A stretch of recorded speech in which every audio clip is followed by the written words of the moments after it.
Hello everyone. GS paper one, BPSC GS paper one mains का क्वेश्चन देखेंगे। आज है करेंट अफेयर्स का क्वेश्चन है। भारत के लिए रूस की प्रासंगिकता स्पष्ट करना है। भारत और रूस के प्रासंगिकता को क्या करना है? स्पष्ट करना है। रूस भारत का सर्वकालिक मित्र रहा है। वर्ष 1965-1971 में पाक युद्ध के दौरान कश्मीर के मुद्दे पर एवं भारत द्वारा किए गए परमाणु परीक्षण के समय भी रूस ने अंतर्राष्ट्रीय स्तर पर भारत का समर्थन किया था।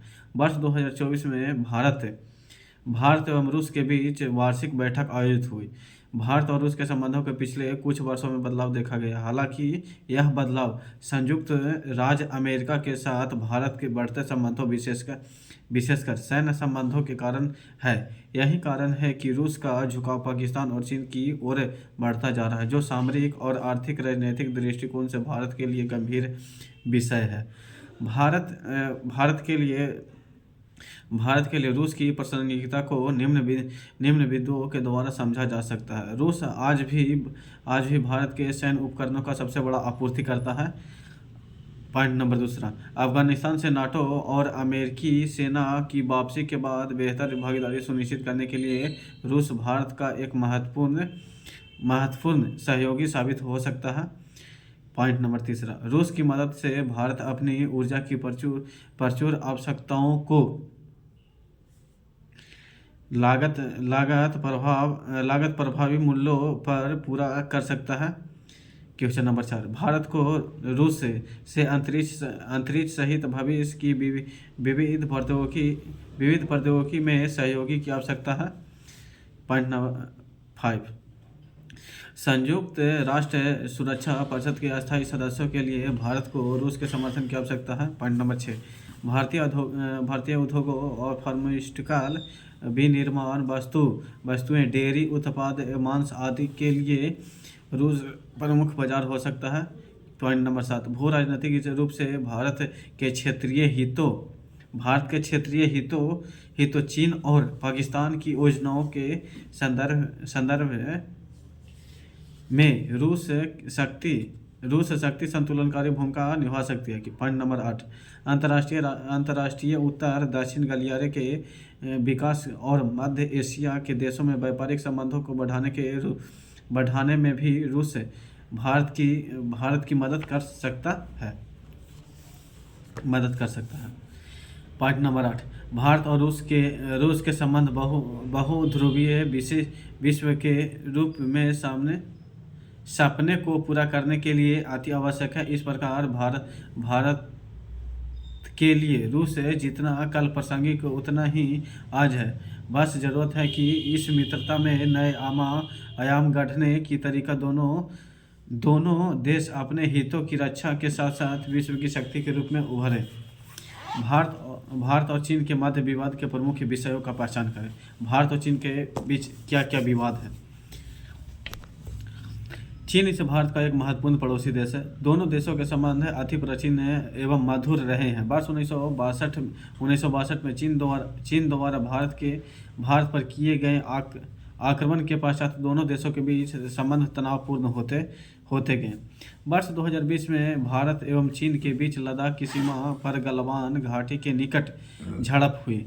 कहाँ? लद्दाख के पास गलवान घाटी, जिसमें भारत एवं चीन दोनों पक्षों में कुछ सैनिकों मारे गए। हालांकि दोनों देशों के बीच बातचीत जारी रहा एवं वर्तमान में हालात समान और अग्रसर है। वर्तमान में अनेक ऐसे मुद्दे हैं जिनके कारण भारत चीन के मध्य विवाद है, जिसका विवरण निम्नलिखित है। सीमा विवाद।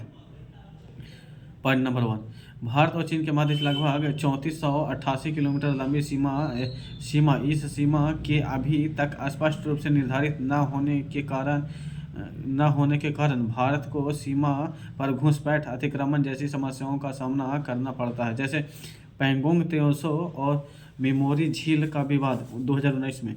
डोकलाम गतिरोध कब हुआ था? 2017 में। डोकलाम कब हुआ था? 2017 में।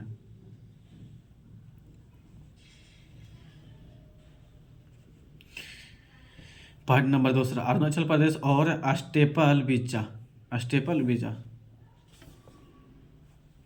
चीन द्वारा अरुणाचल प्रदेश के निवासियों को स्टेपल वीजा जारी जारी किया जाता है। इसके अतिरिक्त चीन अरुणाचल प्रदेश को तिब्बत का एक भाग मानता है और उसे अपने मानचित्र में दर्शाता है। दलाई लामा और तिब्बत। पॉइंट नंबर तीसरा, चीन द्वारा निर्वासित तिब्बती धर्मगुरु दलाई लामा को भारत द्वारा शरण दिया जाना भी दोनों देशों के बीच विवाद का एक कारण है। पॉइंट नंबर 4, आतंकवाद। सीमा पार आतंकवाद के मुद्दों पर चीन द्वारा पाकिस्तान का बचाव एवं समर्थन। पॉइंट नंबर 5, चीन की कई पहलों को भारत अपनी संप्रभुता एवं सुरक्षा के लिए खतरा मानता तथा इसे संदेह की दृष्टि से देखता है, जैसे string of pearls, belt and road initiative, चीन Pakistan economic corridor. Point number 6, नदी जल विवाद। चीन द्वारा ब्रह्मपुत्र नदी के ऊपरी क्षेत्रों में बांध का निर्माण किया जा रहा है जिससे दोनों देशों के मध्य विवाद एवं अविश्वास की स्थिति बनी रहती है। पॉइंट नंबर 7, परमाणु आपूर्तिकर्ता समूह NSG की सदस्यता। चीन द्वारा पाकिस्तान के दावे को मजबूत करने के लिए NSG में प्रवेश करने के लिए भारतीय प्रयास को अवरुद्ध किया जा रहा है। पॉइंट नंबर 8, चीन द्वारा भारत के पड़ोसी देशों जैसे भूटान, नेपाल आदि के आंतरिक मामलों में हस्तक्षेप किया जा रहा है, जिससे भारत और चीन के मध्य विवाद की स्थिति पैदा हो रही है, जैसे डोकलाम विवाद। पॉइंट नंबर 9, अन्य विवादित विषय। दोनों देशों के मध्य व्यापार संतुलन चीन के पक्ष है, जो भारत के लिए एक चिंता का विषय है। अक्साई चीन क्षेत्र में चीन द्वारा सड़क निर्माण, हिंद महासागर और दक्षिणी चीन सागर में बढ़ती आक्रामकता, संयुक्त राष्ट्र सुरक्षा परिषद यूएनएससी में भारत को अस्थायी सदस्यता पर चीन की प्रतिकूल रुख, संयुक्त राष्ट्र सुरक्षा परिषद में।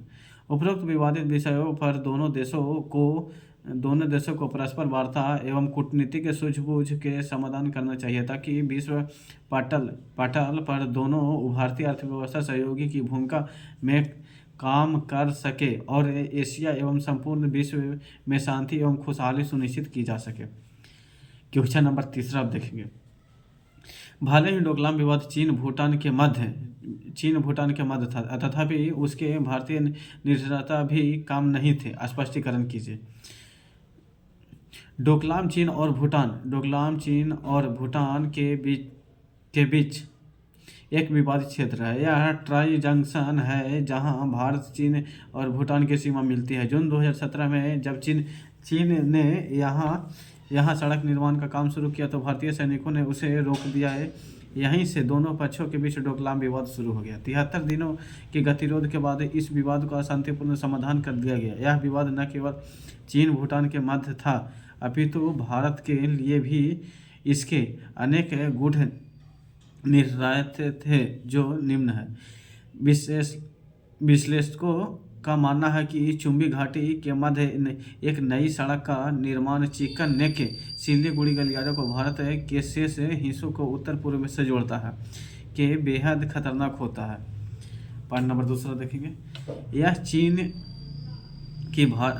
की भारत को पड़ोसी देशों के मध्य से घेरने की रणनीति का हिस्सा था। यह क्षेत्र भारत के लिए सामरिक दृष्टि से अति महत्वपूर्ण है। फिर पॉइंट नंबर 3, डोकलाम विवाद का अंततः भारत की राजनीतिक, कूटनीतिक और नैतिक जीत है। इसे अंतर्राष्ट्रीय स्तर पर भी भारत के महत्व में वृद्धि हुई। पॉइंट नंबर 4, डोकलाम विवाद के द्वारा भारत को इस बात का आभास हुआ कि मजबूत सीमा प्रबंधन तंत्र के अभाव में भारत और चीन के मध्य इस प्रकार गतिरोध में वृद्धि होगी। पॉइंट नंबर 5, चरम तनावपूर्ण स्थिति में भी भारत सरकार का दृढ़ और अडिग व्यवहार वर्तमान सरकार के निर्णायक दृष्टिकोण और दृढ़ संकल्प को प्रदर्शित करता है। पॉइंट नंबर 6, इस प्रकार के माध्यम से वैश्विक स्तर पर भारत की छवि एक जिम्मेदार, निर्णायक और विश्वसनीय शक्ति के रूप में निर्मित हुई है। पॉइंट नंबर 7, इसने भारत और भूटान के संबंधों को और अधिक सशक्त बनाने का योगदान दिया है।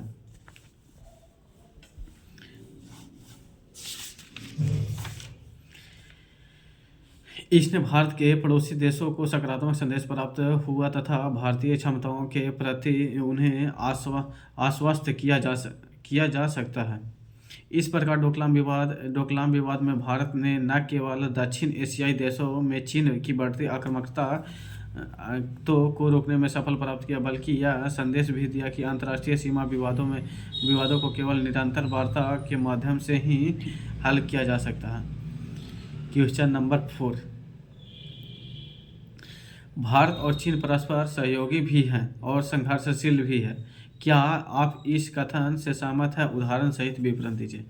वर्तमान समय में चीन और भारत को विश्व के आर्थिक विकास का इंजन माना जा रहा है। अर्थव्यवस्था, सैन्य शक्ति, मानव संसाधन, आधारभूत ढांचा, तकनीकी और ज्ञान और भौगोलिक क्षेत्रफल के आधार पर दोनों को ही भावी महाशक्ति के रूप में देखा जा रहा है, परंतु द्विपक्षीय, क्षेत्रीय एवं अंतर्राष्ट्रीय मुद्दों पर इनके मध्य कभी संघर्ष तो कभी सहयोग देखा जाता है। प्रतिस्पर्धी पॉइंट नंबर 1, सीमा विवाद जिसके अंतर्गत चीन द्वारा मैकमोहन रेखा को स्वीकार न किया जाना, अरुणाचल प्रदेश के एक बड़े भाग पर अपना दावा करना। पॉइंट नंबर 2, पाकिस्तान को आर्थिक और सैन्य साजो सामान की आपूर्ति, परमाणु बम एवं मिसाइल निर्माण की तकनीकी देने का संदेह। पॉइंट नंबर 3, आतंकवाद पर चीन का दोहरा रवैया, जैसे कि अजहर मसूद को आतंकवादी न मानना और सिकियांग प्रांत के उइगर मुस्लिमों को आतंकवादी बताना। पॉइंट नंबर 4, आर्थिक प्रतिस्पर्धा तथा ऊर्जा संसाधनों की खोज में भूसामरिक को देखते हुए संघर्ष की स्थिति सामने आ जाती है। दक्षिण चीन सागर में स्थित देशों के साथ भारत के बढ़ते व्यावसायिक संबंधों को चीन खतरे की नज़र से देखता है। पॉइंट नंबर 5, हिंद महासागर में चीन की मोतियों का माला नीति के तहत भारत को घेरने की कोशिश कर रहा है। इस संदर्भ में चीन श्रीलंका, मालदीव, बांग्लादेश, मॉरिशस आदि देशों के साथ नौसैनिक एवं व्यावसायिक संबंधों के गति प्रदान कर रहा है। इसी प्रकार डोकलाम वन रोड इनिशिएटिव, सुरक्षा परिषद तथा NSG में भारत की सदस्यता का गतिरोध, समुद्री कानूनों का चीन द्वारा उल्लंघन इत्यादि कारणों से चीन और भारत के मध्य संघर्ष की स्थिति चिंताजनक बनी हुई है। सहयोगी, भारत और चीन दोनों ही अमेरिकी वर्चस्व का गतिरोध करते हैं। शंघाई सहयोग संगठन G20 ब्रिक्स जैसे संगठन का विरोध का परिणाम है। पॉइंट नंबर 2, सहयोगी में जलवायु परिवर्तन को लेकर भी अमेरिका और पश्चिमी यूरोप की नीतियां का दोनों देशों के विरोध कर रहा है। कार्बन उत्सर्जन को लेकर बाध्यकारी शर्तों का विरोध करने में जलवायु परिवर्तन से संबंधित अंतर्राष्ट्रीय सम्मेलनों में परस्पर सहयोग कर रहे हैं। पॉइंट नंबर 3, विश्व बैंक, अंतर्राष्ट्रीय मुद्रा कोष तथा विश्व व्यापार संगठन जैसे अंतर्राष्ट्रीय संस्थाओं के अधिक लोकतंत्रीकरण के लिए भारत और चीन सहमत है तथा इन संस्थाओं पर विकसित देशों के वर्चस्व का विरोध कर रहे हैं। अंतर्राष्ट्रीय राजनयिक शब्दावली में अंतर्राष्ट्रीय संबंधों के क्षेत्र में न तो कोई अस्थायी मित्र होता है और न ही अस्थायी शत्रु होता है। राष्ट्रीय हित और अंतर्राष्ट्रीय परिदृश्य के आधार पर संघर्ष और सहयोग के अवसर घटते बढ़ते रहते हैं। GS पेपर 1 में हो गया 4 क्वेश्चन, GS पेपर 2 में 4 क्वेश्चन देखेंगे।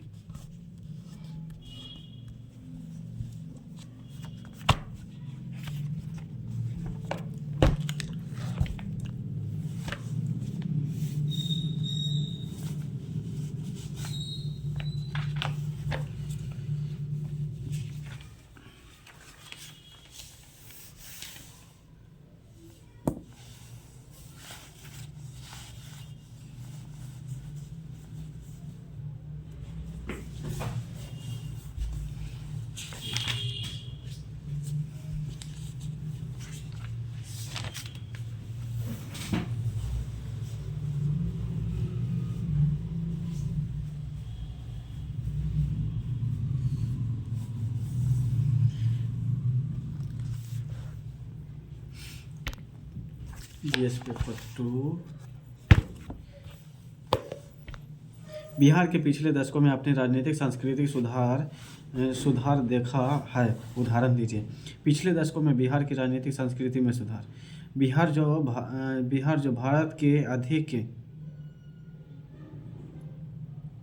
अधिक जनसंख्या वाले और पिछड़े राज्यों में से एक है, पिछले कुछ दशकों में अपनी राजनीतिक संस्कृति में महत्वपूर्ण सुधार देखे हैं।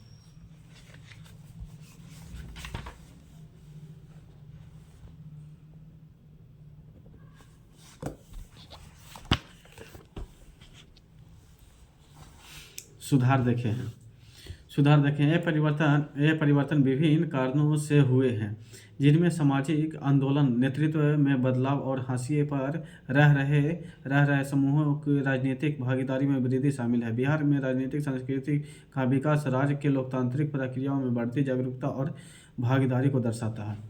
भागीदारी को क्या करता है? दर्शाता है। बिहार में राजनीतिक संस्कृति में सुधार के कारण राजनीतिक भागीदारी में वृद्धि, लोकतंत्र और शासन व्यवस्था में सुदृढ़ करना, सामाजिक आंदोलनों की भूमिका, नए राजनीतिक दलों का उदय।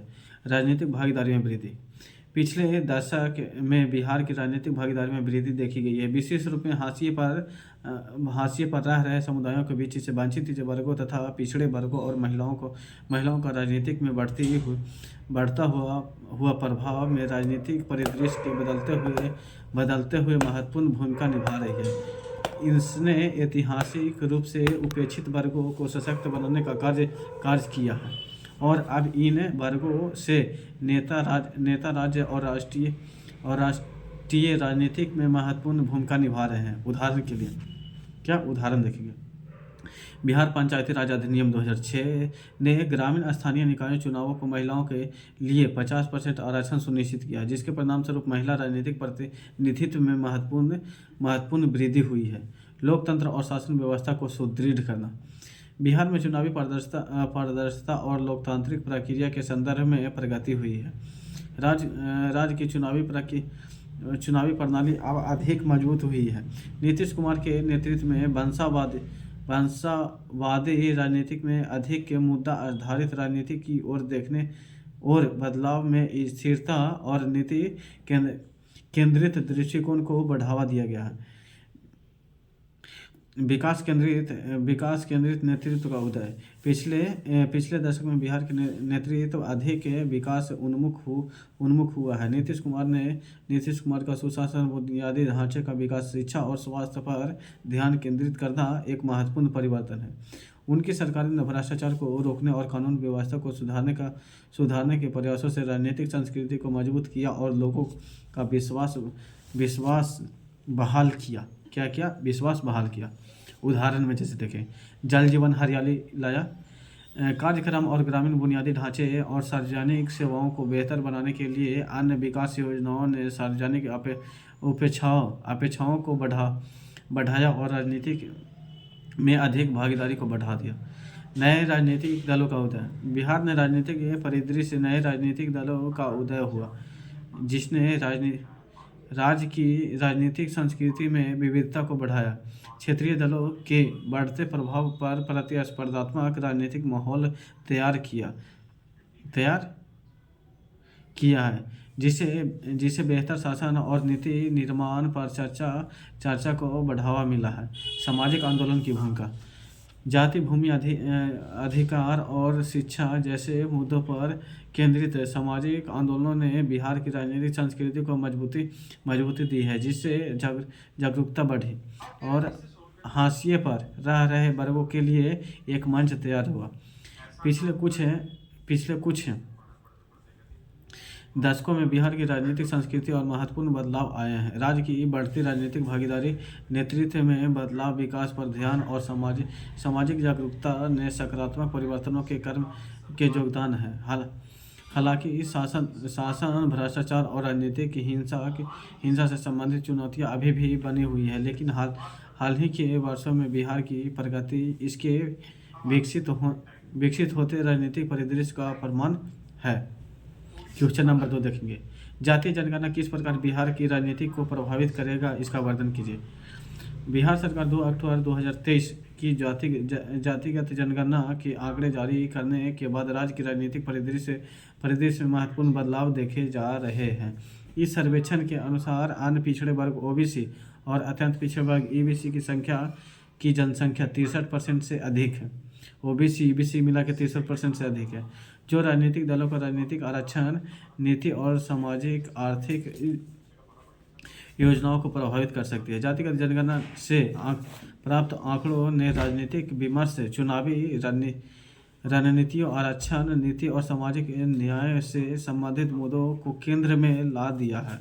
यह रिपोर्ट न केवल बिहार की राजनीति को प्रभावित कर रही है बल्कि इसे राष्ट्रीय राजनीति में भी प्रभाव पड़ने की संभावना है। जातिगत जनगणना के प्रमुख प्रभाव। पॉइंट नंबर 1, जातिगत जनगणना के आंकड़ों ने यह स्थापित किया कि ओबीसी और ईबीसी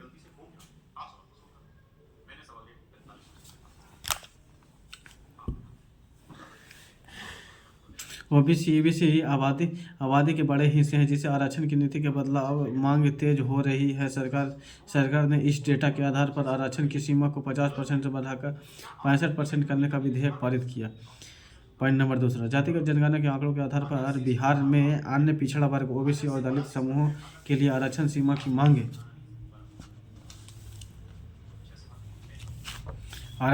की मांग उठ रही है। इससे अन्य राज्यों और केंद्र सरकार की जातिगत जनगणना कराने का आरक्षण नीतियों पर पूर्व मूल्यांकन दबाव बढ़ रहा है। पॉइंट नंबर 3, जातिगत जनगणना से मिले डेटा ने बिहार की राजनीतिक पार्टियों को अपनी राजनीति बदलने में मजबूर किया है। ओबीसी और ईबीसी की बड़ी संख्या को देखते हुए आरजेडी जेडीयू और कांग्रेस जैसे दल इन समुदायों को लुभाने की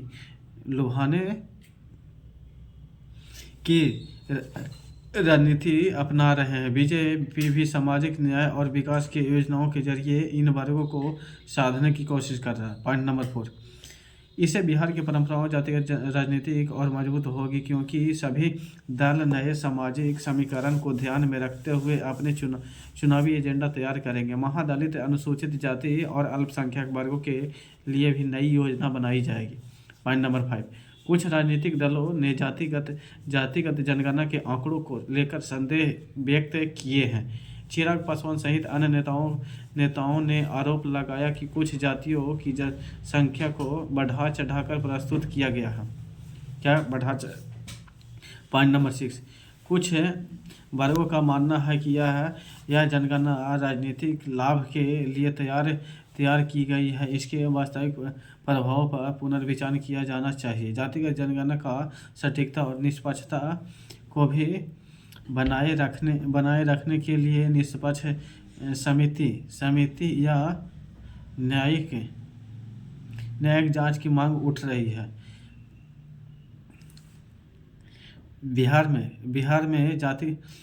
में जातिगत जनगणना केवल राज्य की राजनीति को प्रभावित ही नहीं कर रही है, बल्कि इसका असर राष्ट्रीय स्तर पर भी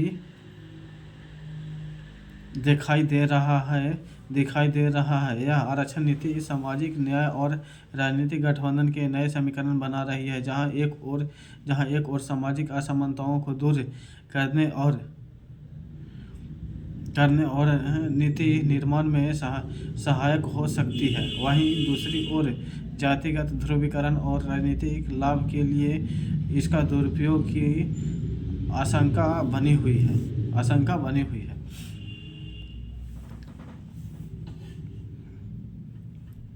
भारतीय राजनीति में जाति और वर्ग की क्या भूमिका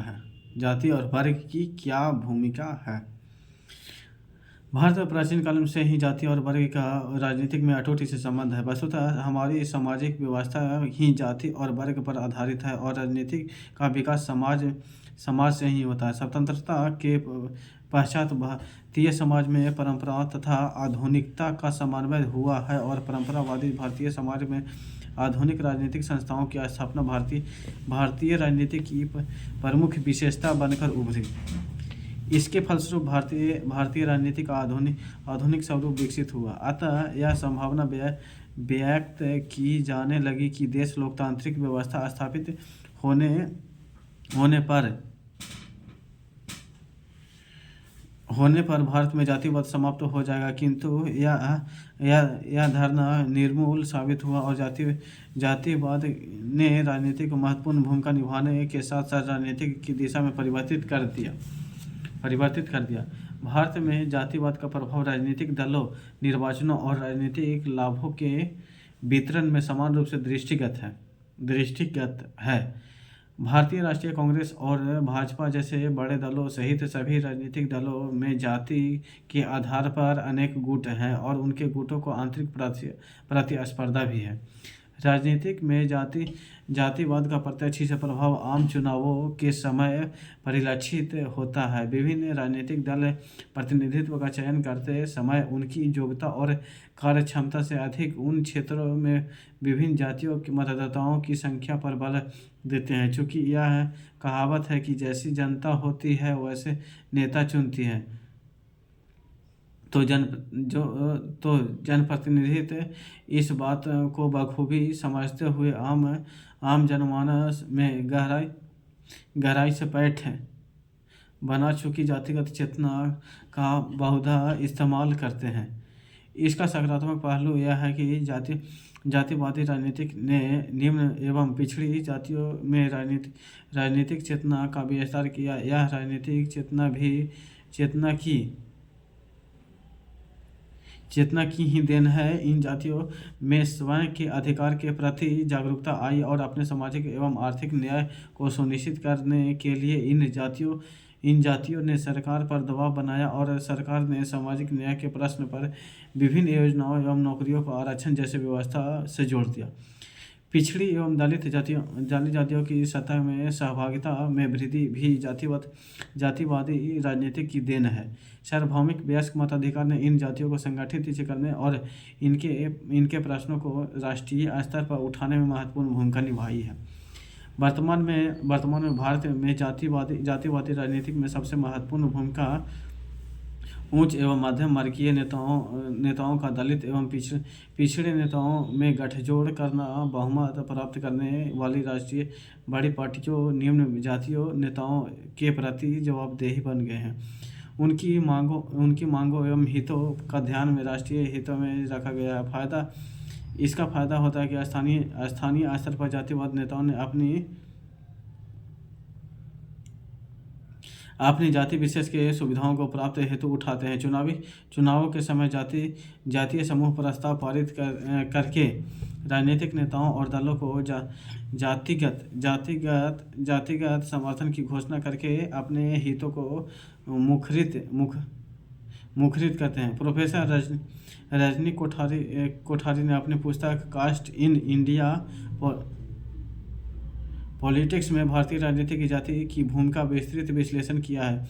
भारत की जनता जातियों के आधार पर संगठित है, अतः न चाहते हुए भी राजनीति में जाति का उपयोग करना ही पड़ता है। इस प्रकार राजनीति में जातिवाद का अर्थ जाति का राजनीतिकरण है।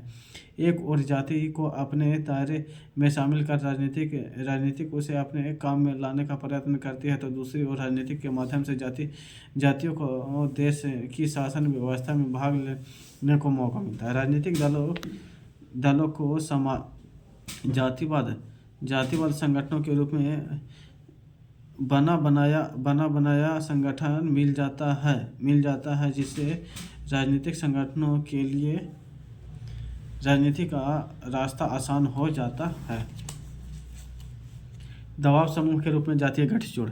वर्तमान में राजनीतिक में जातिवाद संगठनों की भूमिका दबाव समूह हो गई है। राष्ट्रीय स्तर पर अथवा राज्य एवं स्थानीय स्तर पर जातिवाद संगठन सरकारों पर अपने हितों के संदर्भ में दबाव बनाकर अपनी मांगों को पूरा करवा लेते हैं। इस कारण से कोई भी सरकार मनमाने ढंग से किसी जाति के साथ पक्षपात नहीं कर पाती है।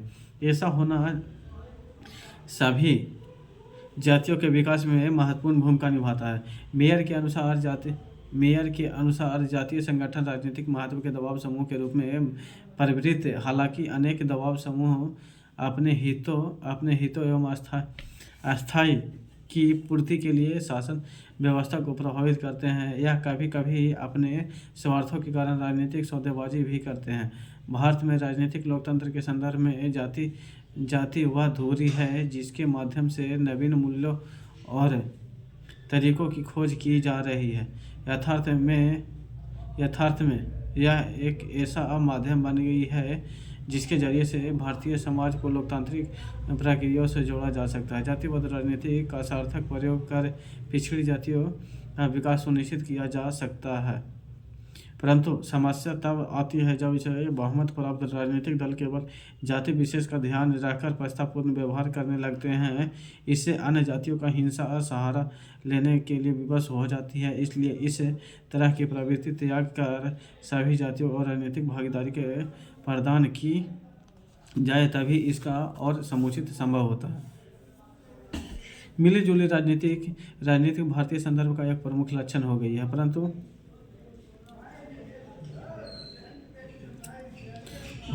परंतु उसकी व्यवस्था अभी भी अस्थायी सरकार देने के असफल रही है। अपनी राय लिखें। मिली जुली सरकार संसदीय प्रणाली का एक खास लक्षण को अभिव्यक्त करती है। संसदीय सरकार में उस राजनीतिक दल को सरकार बनाने का निमंत्रण दिया जाता है जिसे निम्न सदन लोकसभा विधानसभा में बहुमत प्राप्त होता है। जब ऐसी प्रणाली में किसी भी राजनीतिक दल को स्पष्ट बहुमत नहीं मिल पाता है तो कुछ दल मिलकर सरकार का गठन करते हैं। ऐसी सरकार को मिली जुली अर्थात गठबंधन सरकार कहा जाता है। मिली जुली सरकारें सम्मिलन की राजनीति का परिणाम होता है और विभिन्न राजनीतिक दल सम्मिलन की इस राजनीतिक चुनाव के पूर्व चुनाव के पश्चात भी अपनाते हैं। भारतीय संदर्भ में स्वतंत्रता प्राप्ति के पश्चात से लेकर वर्ष 1966 तक केंद्र के साथ साथ राज्यों के स्तर पर भी राष्ट्रीय कांग्रेस की प्रधानता की स्थिति थी।